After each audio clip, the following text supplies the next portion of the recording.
దేవుని మనసు నా దోషములను ఆయన ఎదుట ఒప్పుకొందునని నేను అనుకొంటిని, నీవు నా దోషములను పరిహరించి ఉన్నావు. ఇటు తండ్రి దగ్గరికి వచ్చి ఒప్పుకున్నదా కాగాడా? చెప్పరా, నువ్వు చెప్పాలనుకునే చెప్పరా మొత్తం అన్నాడా? ప్రేమ ఆగలేదండి. వాడు నా వైపుకి నా దాకా వచ్చాడు అంటేనే వాడు ఏ ఉద్దేశంతో వచ్చాడు నాకు తెలుసు. అటు చితికిపోయాడు, అటు నలిగిపోయాడు, ఆ గాయపడిపోయాడు. ఇప్పటికే తమ్ముడా నువ్వు చేసిన దోషాలకి చితికిపోయావు.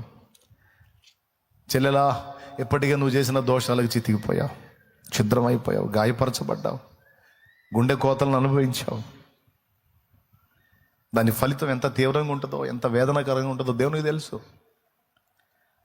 ఎందుకు తడవ చేయలేదో తెలుసా? ఆడు తిరిగి వచ్చినప్పుడు ఆడు అనుకున్నవన్నీ చెప్పిందాక ఎందుకు ఆగలేదో తెలుసా?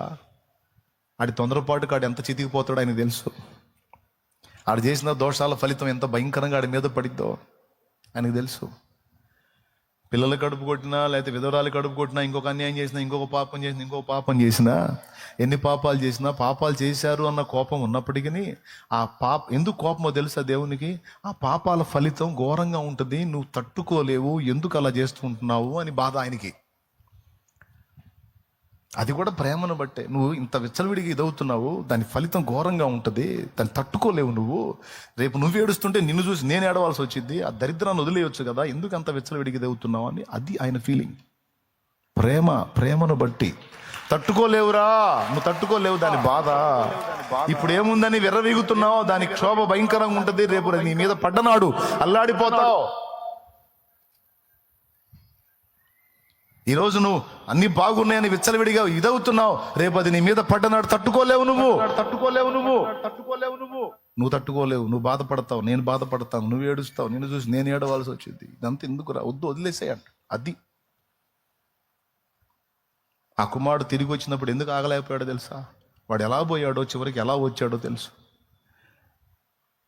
దేవుని వాక్యాన్ని తిరస్కరించి, దేవుని సన్నిధికి దూరమై, ఆత్మీయతలో దిగజారిపోయి మనం ఎలా అవుతామో దేవుడికి తెలుసు. దిగజారిన వేళ ఎరికో దిగిపోతిని, దిగిపోయిన వేళ దొంగలకు చిక్కి తిని. దిగజారిన వేళ ఎరికో దిగిపోతిని, దిగిపోయిన వేళ దొంగలకు చిక్కి తిని. దొంగల చేతికి చిక్కిన వేళ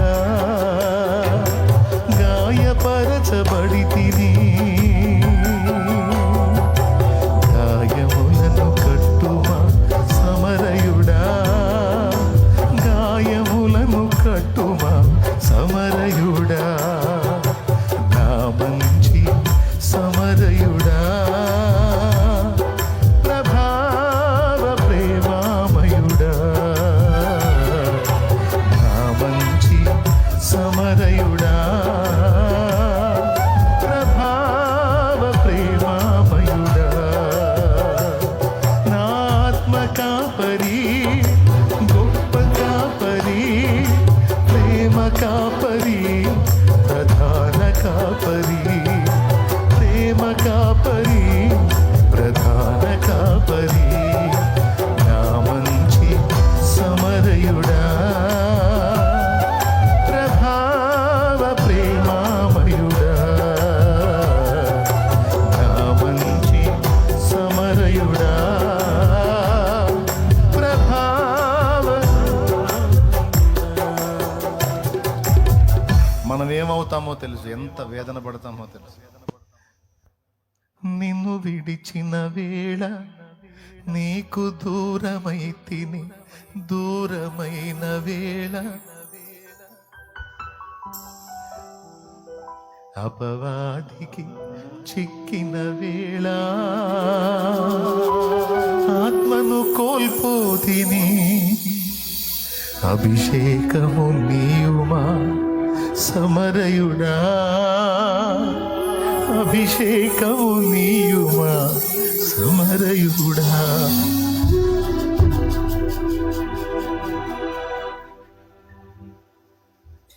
దేవుని పాదాలు పట్టు. ఎందుకంటే ఏమవుతుందో తెలుసు మనకి, ఆయనకి తెలుసు మనకి ఏమైందో. ఇంకా వాడు వస్తే నువ్వు అలాంటి వాడివి ఇలాంటి వాడివి అని గాయపరిచేది కాదు. నువ్వు అట్లా చేసావు, నా సొమ్మంతా తగలేసావు, ఇంత టైం వేస్ట్ చేసావు అని గాయపరిచేది కాదు. వాడు ఆల్రెడీ చితికిపోయి ఉన్నాడు, చావుకు దగ్గర అయి ఉన్నాడు, ఆల్రెడీ నశించే స్థితిలో ఉన్నాడు. ఇప్పుడు వాడికి అర్జెంటుగా అవసరమైంది ఆదరణ. నా తండ్రికి తెలుసు అది. వాడు తేడాపడ్డాడు, తప్పులు చేశాడు, అయిపోయింది. కానీ ఈరోజు ఇప్పుడు ఇక నేను అన్ని వాదించడానికి లేదు, ఇప్పుడు ఆమెను వాదించడానికి లేదు. ఆమెని ఇప్పుడు నా బిడ్డని దగ్గరికి తీసుకోవాలి, ఇలా చచ్చిపోయింది. ఇప్పుడు నా కుమారుని దగ్గర తీసుకోవాలి, చచ్చిపోతలేదాడు. నువ్వు అంటావు నేను తగను ప్రభు, తగననే దా దిద్దుకున్నావుగా, సరి చేసుకుంటాను, ఇష్టపడ్డావుగా, మారు మనసు పొందావుగా, నా దగ్గరికి మళ్ళుకున్నావుగా, నాతో ఉండాలనుకుంటున్నావుగా, నాతో నడవాలనుకుంటున్నావుగా, నా నదులు ఉండలేకపోయావుగా. అన్నిటికంటే భద్రమైన చోటు నా పాదాలే అని నీకు అర్థమైంది కదా. నా రెక్కల నీడలోనే మంచి ఆశ్రయం ఉందని నీకు అర్థమైంది కదా. సురక్షితమైనటువంటి స్థానం ఏదన్నా ఉందంటే అది నా రెక్కల నీడే అని నీకు అర్థమై వచ్చావు కదా. చాలు చాలు చాలు.